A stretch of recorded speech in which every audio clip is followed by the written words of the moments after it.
कि गांव में ऐसी हाय तौबा मचा दो कि हमारे अलावा और कुछ सोच ही नहीं पाते। मेरे ख्याल 20-30 जगह तो चाय रखवावे हैं, यो सिस्टम है ना जो ये कर, मैं झूठ नहीं बोलने आया कुछ भी। 20-30 जगह चाय रखवा दी और बुरा ना मानिए उनको पैसे दे दिए, माड़ा डालन के भी और खान पीने के लिए दे दिए। फिर 100, 150, 200 गाड़ी इनके साथ आती हैं, आती कि नहीं आती हैं? पूरा काफला गांव में गाड़ी गाड़ी गाड़ी गाड़ी दिखाई दे हैं और सारे आदमी भौचक्के हो जाए, भाई यो तो घोड़ाए बड़ा मामला है भाई। ये सारे किराए के आदमी है कि नहीं है? ध्यान से सोचो, जो गाड़ी है, जो बंदे हैं दिहाड़ी पे हैं, पूछ लियो तुम कितने पीछे मिला भाई?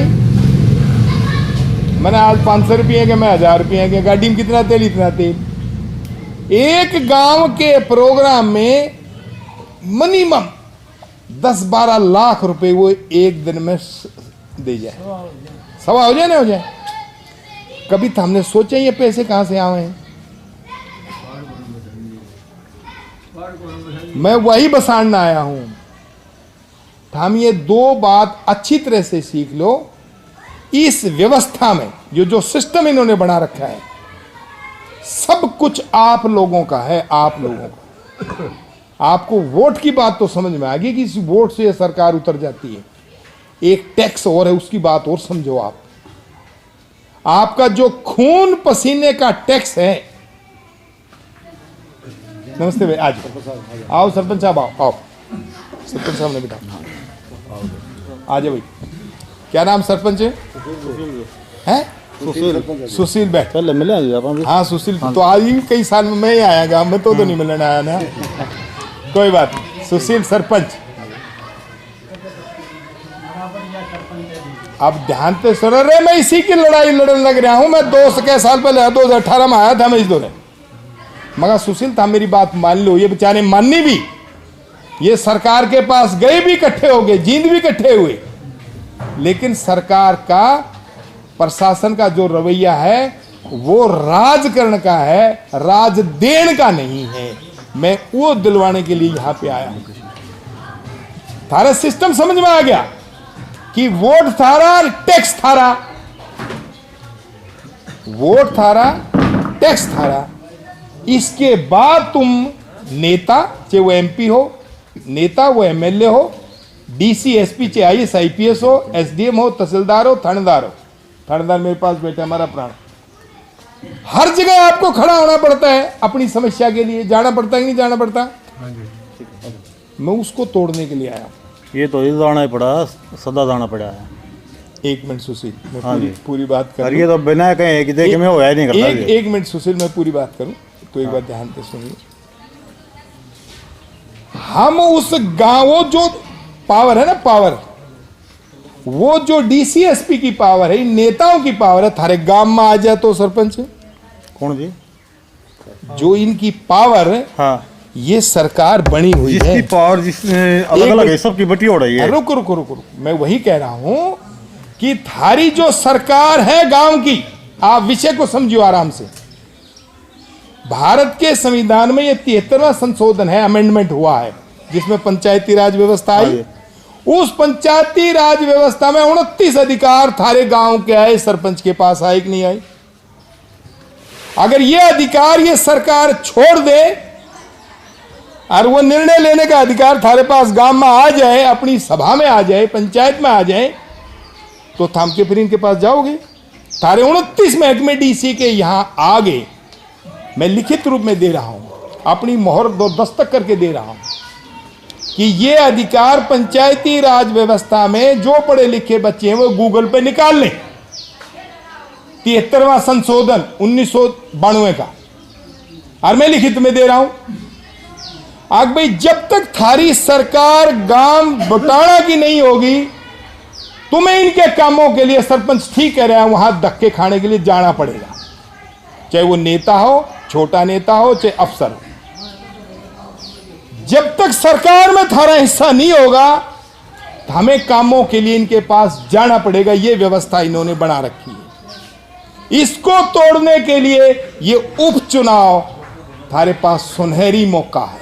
ये तो जी मिला जुला है, मिले बगैर कोई काम नहीं होता। एक दूसरे से एक मिनट सुशील, एक मिनट मैंने बोल लेने दे, फिर तेरी बात सुन लूंगा मैं इसलिए बुलाया तेरे को भी समझाने के लिए, औरों को भी समझाने के लिए। मैं भी दूर से हूँ, आज तो मैंने सुन ले, आज तो मैंने सुन ले, मैं सुनाने के लिए आया। तो ये सरकार और सरकार के साथ ये अधिकार, ये दिलवाने के लिए हमने इस पार्टी का गठन किया। हमने इन सारी पार्टियों को खूब धक्के खा लिए। मेरा खुद का अपना ससुर बीजेपी का आईडी स्वामी खुद होम मिनिस्टर रहा। बीजेपी वाले मुझे भी दामाद की तरह मानते हैं, लेकिन वो सरकार का अपना हिस्सा गांव का नहीं छोड़ना चाहते। मेरी ये लड़ाई थी। मैं कहा भाई तुम नहीं छोड़ते तो इस लड़ाई को मैं अपनी नौकरी छोड़ के लड़ूंगा। तब मैं गांव निकला। तब मैं इन सरपंच से पिछले 5 साल से मिल रहा हूं कि जब तक थारी अपनी सरकार गांव में नहीं होगी तो हरे ग्राम सचिव थारी मीटिंग लेते रहेंगे और ये राज करते रहेंगे। तो इस राज की पहली पड़ी गांव है। तो गांव में अगर तुम लोग इस बात को सोच लोगे कि सरकार, जब सरकार थारे पास होगी तो सरकार के साथ ये 29 महकमे और पहला महकमा थारा रोजगार। एक रोजगार की मिट्टी गोली देते हैं लोग, सिर्फ एक छोटी सी मिट्टी गोली देते हैं, तेने नौकरी लगवा दूंगा। नौकरी कौन सी लगवा देंगे? ये स्कूल में मास्टर, चाहे वो पीटीआई हो, चाहे किसी में विषय का मास्टर हो, चाहे बिजली वाला हो, चाहे पानी वाला हो, इन्हीं की नौकरियां निकलवाते हैं ना ये। अगर ये नौकरी हम तो हमने दे देंगे। वो नौकरी हर गांव का अपना हिस्सा होगा। जब थारी सरकार होगी और थारे पास अपना ब्याज रुपए सैकड़ा लगा लो, बात 10 लाख का कितना होगा? आदमी कहां से लाएगा, कहां से इनका पेट भरेगा? नौकरी निकाल दी, 1,000 रुपए का फार्म। मेरे पास कल स्टेट के बच्चे आए थे, 17 लाख बच्चे, 16,79,688 बच्चे, 1,000 रुपए फार्म भर दिया। 5 साल से उनकी जेबीटी की वैकेंसी निकली, ना पीजीटी की ना टीजीटी। और सरकार 170 करोड़ रुपए कमागी ना 1,000 रुपए का फार्म लेके। देख लो आप, हिसाब तारे सामने है। और बच्चे वैकेंसी नहीं निकल रही। टेस्ट ले लिया, रिजल्ट रोक लिया। रिजल्ट कब निकालेंगे? जब इनको वोट लेने होंगे। अब एक एक करके रिजल्ट आने लग रहे हैं। तो ये जो व्यवस्था झूठ बोलने की है, हमारे बीच में भाईचारे में फूट डालने की है, और फिर 5 साल गजब की लूट बचाने की है, ये सिस्टम तोड़ने के लिए हम गांव गांव जा रहे हैं। और इनके जो 100 200 गाड़ियों के काफले हैं, उसको तोड़ने के लिए जा रहे हैं कि भी ये अपनी गाड़ियों की अपने पैसे का सिस्टम दिखा के लोगों को इस तरह से बहका लेते हैं कि आम आदमी इलेक्शन लड़ने की इनके खिलाफ सोच ही नहीं पाता। यही 2-4 परिवार ने अपना सिस्टम बना रखा है। इसलिए हम सबको इकट्ठा होकर उठना पड़ेगा। मैंने एक पहल करी, मैं कोई एहसान नहीं करा किसी, मैंने एक पहल करी, लेकिन जब तक तुम साथ नहीं दोगे बदलाव नहीं होगा। होगा क्या? ठीक हो, मैं पहल कर सकता हूं, पहल कर दी मैंने, ठीक बात। सब कुछ छोड़ के सारी कुर्बानी देके पहल कर दी। हमने इस बच्चे को क्यों चुना? युवा बच्चे, हर लड़ाई को ये युवा लड़ता है। फौज में डायरेक्ट अफसर भर्ती किए जाते हैं। जब तक ये अफसर वहां जाकर लड़ाई नहीं लड़ेगा, लोग नहीं चलते। नेता होना चाहिए ना। आईपीएस आईएएस भर्ती होते हैं डायरेक्ट 21 से लेके 25 साल तक। इसलिए इन बच्चों को हम नेता बना रहे हैं। हाँ बेटा, तुम अफसर बन जाओगे, मुलाजिम बन जाओगे, हम भी बन लिए, लेकिन सिस्टम इस नेता से सुधरेगा जब तक ये नेता ठीक नहीं होगा। इसकी सोच सामाजिक, 2 सोच होती हैं समाज में, व्यक्तिगत और सामाजिक। व्यक्तिगत सोच आदमी कहता है मैं ठीक कर दूंगा, मैं उसमें की कुर्सी से आया हूं, मैं एसपी जिले को ठीक कर दूंगा। मैंने उस अपराध को देखा है कि मैं बुटाना में यहां 3 चौकी पे लगा दूं तो भी शराब नहीं रुक सकती। ठीक बात। लेकिन या पावर थानेदार की गांव का हाथ में आ गई कि भाई इबका बात करियो और इबका दारू बेचियो, तो हम रोक लोगे नहीं रोक लोगे? कौन है रोको? ये सरकार एसोसिएट ऐसा है। अभी तो समझ मेरे अजीज, छोटा भाई है तू समझ। गांव की, अगर गांव के लोगों में पावर हो, गांव के पास अगर पावर का सिस्टम हो, अगर भाई थारे पास निर्णय लेने का अधिकार है, निर्णय लेने का पावर होती है, निर्णय लेने का अधिकार, अगर निर्णय लेने का अधिकार आता है तो हर चीज रुक जाती है। गाम राम की व्यवस्था है हमारे यहां। बेटा एक मिनट आराम से समझो, गाम राम की व्यवस्था में समाज के सामने आदमी नंगा नहीं हो सकता, उसे कपड़े पहनने पड़ेंगे, चाहे कोई कितना ही भ्रष्टाचारी हो। लेकिन समाज के भाईचारे के सामने इस पेड़ के नीचे बैठ करके जब काम होता है तो आदमी पैर कांपते हैं झूठ बोलते वक्त। ये हमारी गाम राम की व्यवस्था, और यही संविधान ने कानून में आपको पावर दी है। वो अधिकार लेने के लिए हमने इस पार्टी का गठन किया और इन बच्चों को तैयार किया कि ये लड़ाई विधानसभा में जाके लड़ाई लड़ेगा। अभी तुमने 27 साल से अधिकार क्यों छोड़ रखा है? जब हम सरपंच को चुनते हैं तो उस अधिकार के तहत कैबिनेट मंत्रिमंडल ही सरपंच को सस्पेंड कर सकता है। आज एक ग्राम सचिव डीसी को शिकायत करके सरपंच को घर बिठा देता है ना जी। भाई बैठता है, मैं एसपी रहा हूं थारा, अगर एक बार डीसी के पास शिकायत आ गई, डीसी ने कलम चला दी तो कोई गांव की पावर है जी, ये एक ग्राम सचिव की नहीं है जी, सरपंच को हटा दे। सरपंच को गांव की पावर तो आई नहीं, गांव की पावर तो आएगी, उसी को लाने के लिए तो हम कर रहे हैं। गांव वाले करेंगे वो। हाँ, गांव वाले नहीं, गांव वालों का भी हाथ में नहीं, अभी तो डीसी करता है सस्पेंड, अभी तो सस्पेंड डीसी ही करता है। गांव वाले शिकायत तो कर सकते हैं लेकिन डीसी ही उसको सस्पेंड करता है, यह बात क्लियर है। तो इसलिए कोई बात नहीं, कोई नहीं, चलो उसकी व्यवस्था है। हाँ, उसको जरूरी काम होगा, बेचारा सरपंच है ना, सरपंचों के ही काम होते हैं अपनी व्यवस्था के तहत।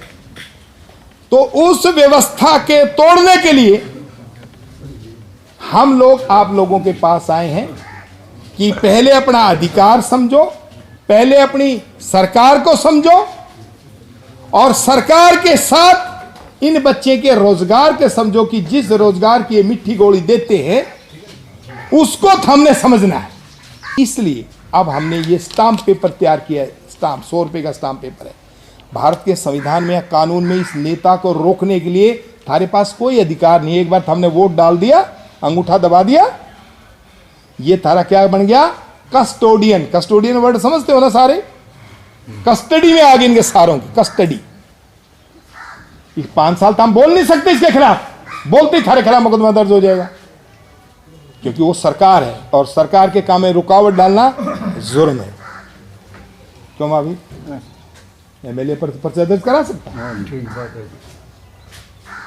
तो इसलिए अब वो जो कहता है, मैं खुद अपनी मोहर लगा के दस्तक करा के इस बच्चे का फोटो लगा रहा हूं, पेपर दोबारा बन रहे हैं, हम दोनों दस्तक करके देंगे जो काम बोल रहे हैं। अगर ये अधिकार आपको ला के देंगे।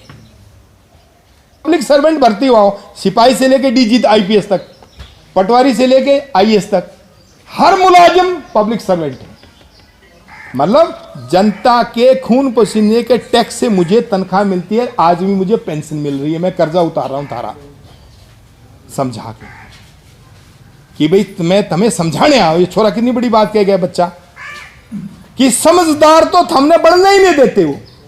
अगर हम समझदार बन जाओ तो ये नेता क्या खाएगा? नेता मलाई कहां से खाएगा? ठीक बात है। ये तीसरा सब्जेक्ट हो गया हिसाब कि भी तू क्या काम करेगा लिख के दे दे, हम 6 महीने बाद तेरा हिसाब लेंगे। इसकी कीमत एफिडेविट की 6 महीने की कोर्ट में रहती कि भी 6 महीने बाद हम तेरा हिसाब लेंगे, बोलोगे क्या काम करा। इनमें से कोई आके हिसाब दे सके? आज तक किसी ने ले सके? ना तो हम ले सकते ना ये दे सकता। लेकिन ये थारे पास पेपर होने की वजह से तुम बोल सकते हो कि भी तू लिख के दे के गया था वोट लेने से पहले, तो भाई कम से कम हमें कुछ तो बताते ना क्या काम करा।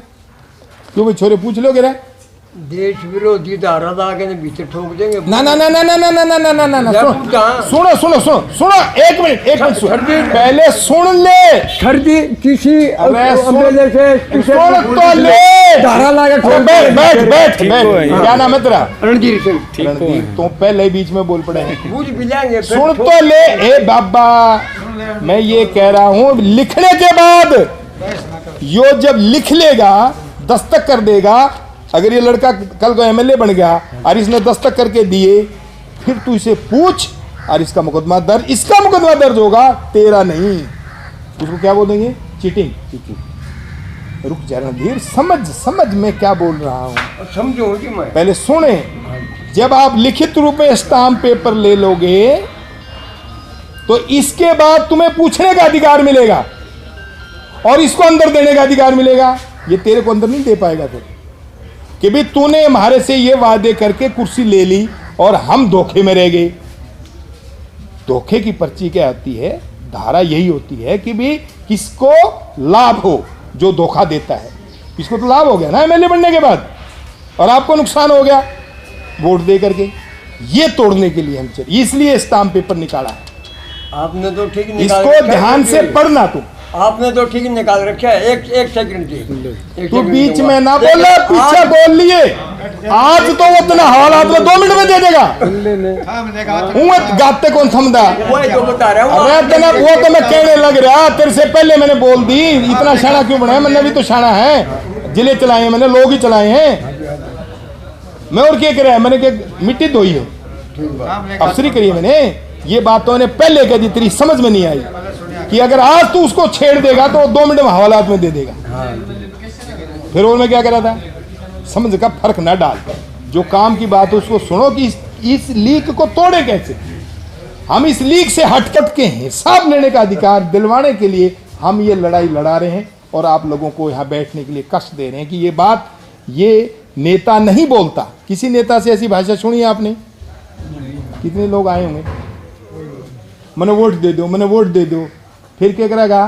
बोला बस तू पूछे मैं तेरे सारे काम पूरे न्यू नहीं बताओ क्या पूरे करेगा। इस व्यवस्था को तोड़ना। सरकार तुम्हारी होगी तुम्हारे पैसे जो टैक्स के तुम्हारे पास होंगे रोजगार तुम्हारे जितनी गांव की नौकरियां हैं जो प्रशासन अब दे रहा है वो सारी तुम खुद लगाओगे। हर हाथ को काम होगा इन बच्चों को रोजगार होगा और अपने वोट का हिसाब होगा। तो ये झूठ फूट और लूट खत्म होएगी कि नहीं? जब सरकार थारी होगी थारे पास हिसाब लेने का अधिकार हो गया फिर ये गुंडे लूट कैसे मचाएंगे? हो सकता है आपका सरपंच बहुत अच्छा है उसे मेरी बात कुछ चीजें अच्छी नहीं लगी होंगी वो उसका पर्सनल मामला व्यक्तिगत मामला है। लेकिन मैं क्या कहें चाइना बॉर्डर पर चला जाए तो वो जो कंपनी है पलटन है एक बार तो सड़ा का सफाया कर देगी नहीं कर देगी? तेरी बात का जवाब भाई तेरे गांव से दे रहा हूं। रुक रुक रुक रुक रुक रुक ओहो रुक जा। सारे कुंडू नहीं है सुनो ध्यान से सुनो कुंडू नहीं है। हमने प्रशासन चलाया है हमें पता है ये सिस्टम कैसे चेंज होगा। ये बच्चा कल जाके विधानसभा में वही फायर करेगा अपनी जुबान से वो फायर करके दिखाएगा। बॉक्सर है छोरा हमने बड़ी मेहनत करी इस बच्चे को ट्रेन करने के लिए। बॉक्सर ये लड़का जाके उनकी गुद्दी पकड़ेगा कि भाई तुम ये अधिकार क्यों नहीं छोड़ रहे जब ये दे रखा है। कोई गुद्दी पकड़ने आ तो चाहिए। रुक जा रुक अरे रुक जा तेरी बात में सुनूंगा। तू रोज सुनाओ अपने गांव में रोज सुनाओ तुम्हारी सुन दे हम सुनाने के लिए आ रहे हैं। हम कड़ी ना खराब करो इस सिस्टम को समझो क्योंकि बीच में फातरे तोड़ के बात तो खराब करते हैं लेकिन न्यू नहीं समझते कि अगला क्या कह रहा है क्यों कह रहा है। मैं करनाल से चल के यहाँ आया तू तो रोज गांव में रहा गाँव वाला समझा लेता है शांति कर बुरा ना मानी शांति कर। मैं रोक रहा हूँ तेरे को क्योंकि हमारी बात खराब होती है हम बहुत दूर से आ रहे हैं। शांति कर और आगे सुन ली नहीं अच्छी लगे तो मत करी। मैं जबरदस्ती नहीं कह रहा हूँ बुरा मत मानिए। तो मैं बहुत कुर्बानी तपस्या दे के तैयार कर रहा हूँ इस सिस्टम को। मेरा कोई लाभ लोभ नहीं है। बेशक से जा सकते हो अगर जिसको बात अच्छी लगे वो चला जाए कोई बात नहीं। तो इस सिस्टम को तोड़ने के लिए ऐसे ऐसे लोग हमें समाज में रोज मिलते हैं। मैं सारन देखता हूँ खूब देखता हूँ मैं, खूब देखूँ सारे ने वो बीच में फांसले से मार के खच जाए, फिर उसने बस उसकी बात खत्म हो गई, जान। तो इस सिस्टम को तोड़ने के लिए हमें इन अच्छे नेताओं को, जो जवान हैं वही इनका गला पकड़ सकेंगे। मेरे पास 10 कैंडिडेट आए, मां तू क्या करेगा? बोला जी बस मैं गांव के सारे काम कर दूंगा, डीसी ने बुला लूंगा। मां डीसी कैसे आएगा तेरे कहने से? एसपी कैसे आएगा तेरे कहने से? इस बच्चे ने अकेले ने जवाब दिया। हमने इसका टेस्ट लिया, ऐसे नहीं खड़ा करा। पूरी पंचायत बैठी थी परशुराम के अंदर, मंदिर के अंदर। वहां उस टेस्ट में जब ये पास हुआ कि सर मैं गांव की सरकार बना के दूंगा, अधिकार ला के दूंगा जो आप बताया आप लोगों ने, तो फिर ये सिस्टम टूटेगा। फिर हमने इसको तैयार किया। मैं बेटा ये बात ने विधानसभा में जाके बोलनी है, इसके लिए तैयार है, इसके लिए तू लड़ने के लिए, कुर्बानी देने के लिए, आमरण अनशन करने के लिए तैयार है, तब हम आपके पास लेके आए इसको कि जवान बच्चे में क्रांति होती है। भगत सिंह की उम्र है देश के लिए, ठीक बात कही। 21 साल की उम्र में, 23 साल की उम्र में। खुदीराम बोस 18 साल का बच्चा था, क्यों मरा देश के लिए? चंद्रशेखर आजाद 24 साल का, क्यों मरा देश के लिए? युवा थे, गर्मजोश था, और उनको ये समझ में आ गया था कि ये अंग्रेज है, ये हमें लूटने के लिए आया है, और ये काले अंग्रेज हैं, आज भी है जी, आज भी हैं। हाँ, आज भी इस काले अंग्रेज को चलाने के लिए इन बच्चों को विधानसभा में भेजना बहुत जरूरी है। जब तक तुम इसे विधानसभा नहीं भेजोगे तब तक ये सिस्टम टूटेगा नहीं। इसको तोड़ने के लिए आए। हमको लोग कहेंगे नई पार्टी के कर देगी, ये तो वोट काटू हैं। देखो तो ही वोट ले हुए, बका के तो ही वोट ले हुए। अच्छा यार, ये बड़ी जरूरी बात कह दी था। बैठ जाओ। ये तीनों अध्यादेश, बैठ बैठ बैठ बैठ बैठ। जो किसानों की बात है, ये बात क्या नाम है आपका? चांदराम। मैंने किसान यूनियन वालों को बहुत हाथ पैर जोड़े, पहले तो पार्टी वालों को जोड़े। अरे मैं कहा तुम लोगों ने दे दो, थारे से काम नहीं होते। मैं कहा मैं एसपी रहा हूं, अपराध खत्म नहीं होते। नहीं माना।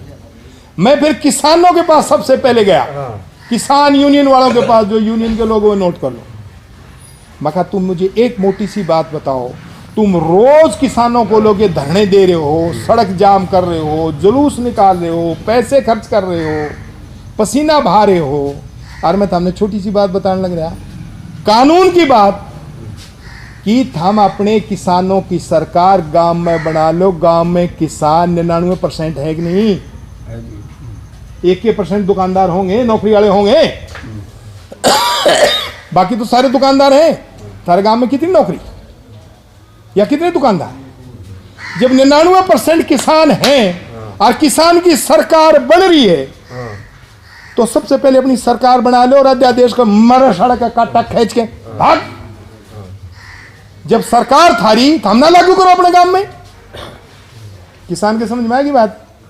जब तेरी गांव बुटाना की सरकार होगी तो सरकार खुद यहाँ का मुख्यमंत्री होगा।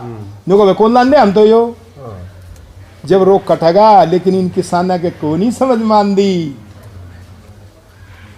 ये के हैं नहीं नहीं नहीं नहीं जनाब हम तो सरकार। अरे तू सरकार नहीं ले लेने, हम तो सरकार से कराएंगे। बता क्या करूं उनका? मैं थारी सरकार बनवाने लग रहा हूं। जब सरकार तेरे पास होगी तो अध्यादेशों को खत्म कर दो। कौन रोक रहा है बताओ? मोटी सी बात नहीं समझ मान दी कि भी जब इस संविधान में सरकार बना रखी है गांव की, तुम उसने ले लो। गांव की सरकार और गांव का फैसला, अध्यादेश का काटा मार दो।